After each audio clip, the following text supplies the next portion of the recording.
तो डॉक्टर साहब ऐसा कहा जा रहा है कि अगर हर्ष शिकारा 10,000 वोट जाटों के, क्योंकि मेनली तो उनका जो फॉलोइंग है वो जाट समाज में है या गरीब समाज में, अगर वो 10,000 वोट जाट समाज के लिए जाता है तो फिर चांसेस हो जाते हैं जगबीर मलिक के वहाँ से हारने के। अगर डॉक्टर अरविंद शर्मा लोगों की सेवा करने के लिए राजनीति में आना चाहते थे तो उनकी ये नैतिक जिम्मेदारी बनती थी कि वो एक क्षेत्र विशेष को चुने और हर बार वहीं से चुनाव लड़े। नमस्कार, मेरा नाम है सतसिंह, हरियाणा फाइल्स में आपका स्वागत है। आज हम बातचीत करेंगे गोहाना विधानसभा की। गोहाना विधानसभा में कांग्रेस पार्टी के प्रत्याशी हैं वहाँ के सिटिंग विधायक जगबीर सिंह मलिक, और भारतीय जनता पार्टी के प्रत्याशी हैं अरविंद शर्मा, जो पहले 2019 से लेकर 2024 तक रोहतक के सांसद भी रह चुके हैं। और एक और फैक्टर है जिसका जिक्र अक्सर सोशल मीडिया पर काफ़ी होता है, इंडिपेंडेंट के तौर पर हर्ष शिकारा, जो कि कांग्रेस पार्टी की टिकट की दौड़ में थे लेकिन उनको टिकट नहीं मिली और पार्टी ने अपने सिटिंग एमएलए जगबीर सिंह मलिक को ही टिकट दी है। पूरी बात करने के लिए मेरे साथ हैं डॉक्टर आनंद शर्मा। आप वरिष्ठ पत्रकार हैं, लेखक हैं और राजनीति पर एक अच्छी समझ रखते हैं। डॉक्टर साहब, आपका बहुत बहुत स्वागत है। आपका बहुत बहुत धन्यवाद और हमारे देखने वालों सुनने वालों का भी स्वागत है जी। डॉक्टर साहब, गोहाना का वैसे तो नाम है जलेब, वो बड़ा सा जलेब जो है ना, पाइया की जलेब, वो याद आता है। और अक्सर अभी मोदी साहब भी बता रहे हैं गोहाना में सोनीपत में आएंगे, गोहाना भी शायद उनकी रैली हो। पहले भी वो लोकसभा में भी रैली करके गए थे गोहाना। भूपेंद्र सिंह हुड्डा ने आखिरी रैली वहीं की थी और ओम प्रकाश चौटाला ने भी वहाँ रैली की थी। उसके बाद उसकी पार्टी टूट गई थी। गोहाना में ऐसा क्या है जो इतनी चर्चा में रहता है? देखिए सतसिंह जी, गोहाना विधानसभा क्षेत्र निसंदेह बहुत चर्चित रहता है हमेशा ही। उसके पीछे कारण चाहे कोई भी रहे हो, लेकिन गाहे बगाहे हरियाणा की राजनीति की जब हम बात चलाते हैं तो गोहाना का जिक्र आता ही आता है। जी।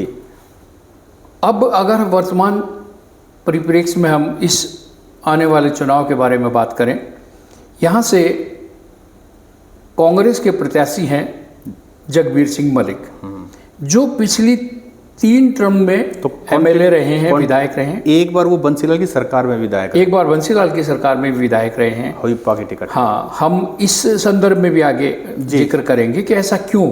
जी।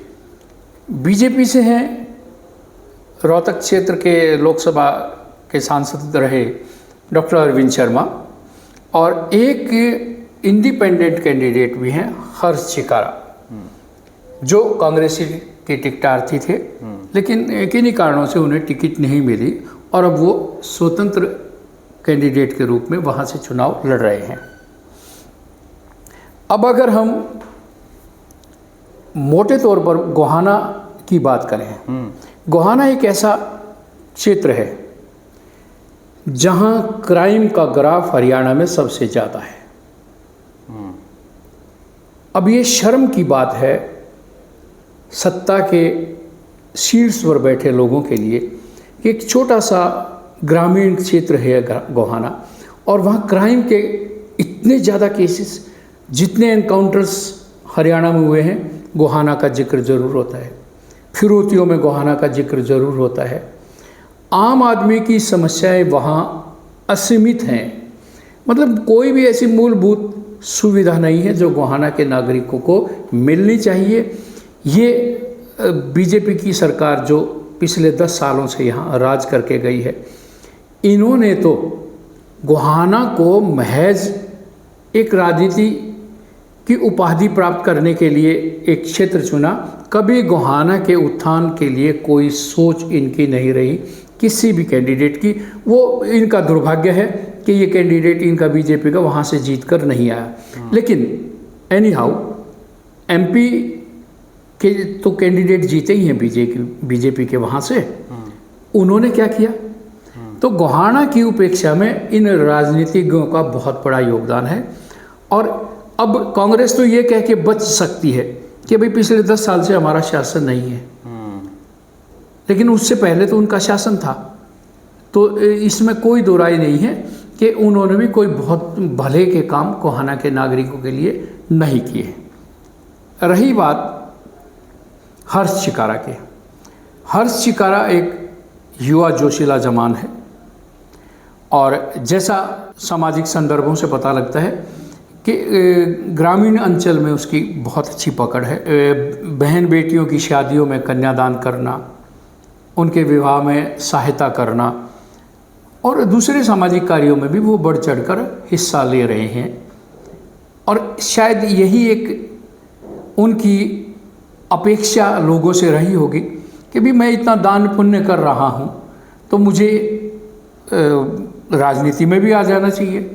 लेकिन ये नैतिक तौर पर भी गलत है और हमारे धार्मिक सिद्धांतों के अनुरूप भी गलत है कि आप दान करके, लोगों की सहायता करके आप उनसे अपनी राजनीतिक महत्वाकांक्षाओं की पूर्ति करना चाहते हो।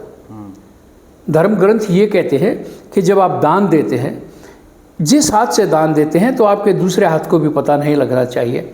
और आप तो मंचों पर खड़े होकर गा रहे हैं, मैंने 50 कन्याओं का विवाह करवा दिया, मैंने इतने कन्यादान कर दिए, मैंने ये कर दिया। नहीं, ये गलत है, ऐसा नहीं होना चाहिए। आपकी अगर राजनीतिक महत्वाकांक्षा थी तो ये काम आपने किए, बहुत अच्छी बात है। आप इन कामों का जिक्र अपने मंचों पर ना करके अपनी राजनीतिक महत्वाकांक्षा और आपके अंदर जो राजनीतिक गुण हैं या आप समाज के लिए क्या कर सकते हैं, आप उनकी बात करें। आप अगर चंडीगढ़ जाएंगे, विधानसभा में जाएंगे, तो वहाँ जाके आपके इन दान पुण्य को नहीं गिना जाएगा, बल्कि आपकी उन बातों को गिना जाएगा, आपकी राजनीतिक सूझबूझ कितनी है। जी, अगर डॉक्टर साहब जगबीर मलिक की बात करें, जो कि कांग्रेस के 2019 में विधायक बने थे और तीर्थ राणा जो बीजेपी के उस समय के प्रत्याशी थे, तो जैसे ही अगर जगबीर मलिक की पहले बात कर लेते हैं, तो चुनाव 4000 के करीब वोटों से जीते थे। उससे पहले वाले चुनाव 2014 में वो 3000 वोटों के करीब जीते थे। उससे पहले जो 2005 में हुए थे उसमें 13000 वोटों के करीब जीते थे। तो मार्जिन जो है घटता जा रहा है। इस बार जब बीजेपी की टिकट अनाउंस हुई डॉक्टर अरविंद शर्मा की, तो वहाँ जो लोकल टिकट प्रार्थी थे बीजेपी पार्टी के, तीर्थ राणा, वीरेंद्र आर्या, इन्होंने वहाँ बकायदा पुतला फूका अरविंद शर्मा का कि बाहरी प्रत्याशी हमारे पर क्यों थोपा जा रहा है। और फिर एक फैक्टर बन गया ये हर्ष चिकारा का, जिसके बारे में आपने जिक्र किया। तो आसान फाइट किसी के लिए, ना जगबीर मलिक के लिए कि आराम से जीत जाएंगे। डॉक्टर साहब की तो पहले ही विरोध है और वो तो कुछ समय पहले रोहतक की गलियों में घूमते हुए कह रहे थे मैं तो ताउम्र रोहतक की सेवा करूंगा। उससे पहले वो करनाल वाले लोगों को कह रहे थे मैं तो ताउम्र करनाल वालों की सेवा करूंगा। और गोहाना से डॉक्टर साहब का एक ही लिंक है कि वो सोनीपत से यहाँ सांसद रह चुके हैं, लेकिन वो सोनीपत में भी यही कह रहे थे कि मैं ताउम्र आपकी सेवा करूँगा, फिर वहाँ से करनाल, फिर रोहतक और अब गोहाना। इस बारे में क्या कहेंगे? सत्सिंह जी, ये उनकी जो राजनीति की यात्रा का आपने ब्यौरा दिया ना, ये अपने आप में उस बात का जवाब है कि हरियाणी में एक कहावत है कि एक जंगा पड़ा पत्थर भी भारी हो जाया करे। अगर डॉक्टर अरविंद शर्मा लोगों की सेवा करने के लिए राजनीति में आना चाहते थे तो उनकी ये नैतिक जिम्मेदारी बनती थी कि वो एक क्षेत्र विशेष को चुने और हर बार वहीं से चुनाव लड़ें, वहाँ के लोगों के दुख सुख के साथी बने। लेकिन नहीं, पहले सोनीपत से उन्होंने शुरुआत की अपने राजनीति की, उसके बाद वो करनाल चले गए, उसके बाद वो रोहतक आ गए। पार्टी भी कितनी बदली और पार्टियां भी बदलते रहे, कांग्रेस से भी रहे, इंडिपेंडेंट भी रहे, बीएसपी से भी रहे, हाँ, टीएमसी से भी रहे, हाँ, और अब बीजेपी में आ गए हैं। बीजेपी में तो है ही।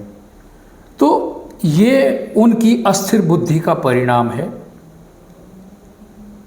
इसमें कोई दो राय नहीं है कि उनको केवल सत्ता से मोह है, उनको केवल कुर्सी से मोह है, उनको केवल ये चाहिए कि मैं एमपी बनूं, उनको केवल ये चाहिए कि एमपी नहीं बन पाया तो मैं एमएलए बनूं। लेकिन ऐसा नहीं होता। देखिए, रहे होंगे कभी वो ज़माने जब दादा परदादा कह दिया करते थे या घर का बड़ा आदमी कह दिया करता था भाई फलां को वोट देनी है, और सारे घर की वोट, सारे परिवार की, अड़ोस पड़ोस की वोट भी उसी को जाती थी। लेकिन आज अगर आपके घर में 4 वोट है तो आप ये अनुमान नहीं लगा सकते कि वो 4 वोट किन किन कैंडिडेट को जाएंगे। तो जागरूकता समाज में बहुत आ चुकी है। डॉक्टर अरविंद शर्मा को ये समझ लेना चाहिए कि अब ये आपकी काठ की आंडें नहीं चढ़ने वाली। आप गलत सोच के आए हैं। पहली बात तो ये कि आपका क्षेत्र ही नहीं है। कल तक आप रोहतक के सांसद थे, तो इसका मतलब ये है कि रोहतक लोकसभा क्षेत्र के किसी भी विधानसभा क्षेत्र में आपने कोई ऐसा काम नहीं किया, आपने कोई ऐसी जगह नहीं बनाई कि कल को आपको अगर विधानसभा का चुनाव लड़ना पड़े तो आप वहाँ से जाके विधानसभा का चुनाव लड़ सकते और जीत सकते थे। अपने आप को ब्राह्मणों के बहुत बड़े नेता कहते हैं। विनोद शर्मा और अरविंद शर्मा दो ही तो बड़े नाम हैं। देखो सत्सिंह जी, मैं सौभाग्य से कहूँ मैं भी ब्राह्मण हूँ, लेकिन इसमें कोई दो राय नहीं है, हरियाणा का एक भी नेता ब्राह्मणों का हितैषी कभी नहीं रहा। लेटेस्ट उदाहरण रामविलास शर्मा जी की जो दुर्गति बीजेपी ने की है, ये उसका नतीजा है कि उस आदमी ने ब्राह्मणों की कभी सेवा नहीं की, ब्राह्मणों का कभी सहयोग नहीं किया। और अरविंद शर्मा तो ब्राह्मणों की कटी उंगली पर भी नहीं आके खड़ा होता। ये तो ऐसा व्यक्ति है, निष्ठुर व्यक्ति है एक नंबर से। डॉक्टर साहब, ऐसा कहा जा रहा है कि अगर हर्ष शिकारा 10,000 वोट जाटों के, क्योंकि मेनली तो उनका जो फॉलोइंग है वो जाट समाज में है या गरीब समाज में, अगर वो 10,000 वोट जाट समाज के लिए जाता है तो फिर चांसेस हो जाते हैं जगबीर मलिक के वहाँ से हारने के। जैसे मैंने बताया पिछली बार सिर्फ 4,152 वोटों से जगबीर मलिक जीते थे।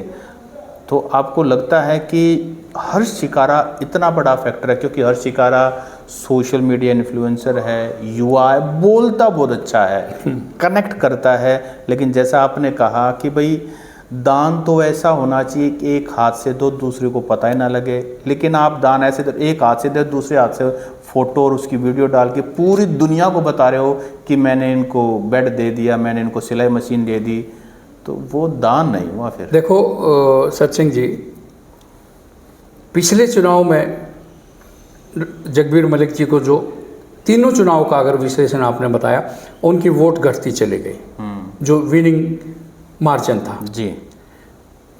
देखो, दो जो चुनाव थे उनका तो ये परिणाम था कि इस देश में बीजेपी नाम की एक लहर सी आ गई थी।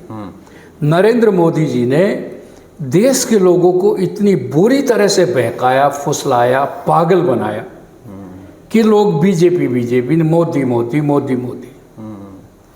उसमें भी जीत गए जगबीर मलिक। हाँ, 13,000 ये बड़ी बात है कि उसमें भी जीत के। जब जगबीर मलिक, मोदी की लहर पूरे देश में चल रही थी, 3,000 वोटों से जीत गए, तो उसमें भी वो 3,000 वोटों से जीते हैं। तो इसमें कतई कोई संदेह, हर्ष शिकारा कितनी भी वोट ले जाए, जगबीर मलिक का एज हमेशा ऊपर रहेगा। क्योंकि हरियाणा की धरती से एक शुरुआत हो चुकी है बीजेपी के पतन की। अब इनकी गठड़ी बंध गई है। अब ये कितनी भी कोशिश कर लें, हरियाणा में तो सरकार जाएगी ही जाएगी। और इस हरियाणा के चुनाव का असर आने वाले कई प्रदेशों में जो चुनाव होने जा रहे हैं उन पर भी होगा। तो बीजेपी की कोई संभावना नहीं है। केवल और केवल मोदी की झूठों ने यहाँ हरियाणा में राज किया और माननीय हमारे तथाकथित जो पिछले मुख्यमंत्री थे वो इतना अच्छा झाड़ू मार के गए हैं बीजेपी के कारनामों पर कि अब बीजेपी का नाम लेने वाला नहीं है। नहीं तो कितने दुर्भाग्य की बात है, प्रधानमंत्री की रैली हरियाणा में हो और वहाँ केवल 5,000 आदमी, शर्म की बात है। और इस बार वो भी टिकट मांग रहे थे गोहाना से और काफ़ी समय से एक्टिव भी थे, लेकिन उनकी टिकट काट दी गई। तो क्या आपको लगता है अगर अरविंद शर्मा की जगह पर अगर योगेश्वर दत्त होते तो शायद बेहतर विकल्प होते बीजेपी? देखो सत्सिंह जी, इसमें कोई दो राय नहीं है। ये अरविंद शर्मा जी अपने पुराने राजनीतिक रसूख के कारण ये टिकट का अपहरण करके लाए हैं।